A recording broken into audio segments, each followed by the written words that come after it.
How to turn off or on message reminders notifications on VK on Android or iOS phone. First open VK and now click this hub here in the bottom corner, and answer here click these three lines and then click settings,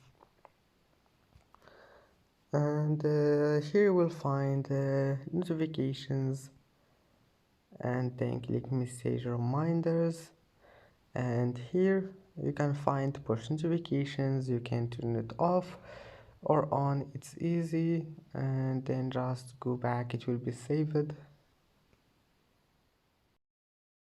And that's it for today's video. If you like this video, please don't forget to like and don't forget to subscribe, and thank you for watching this video until the end, and see you in the next video.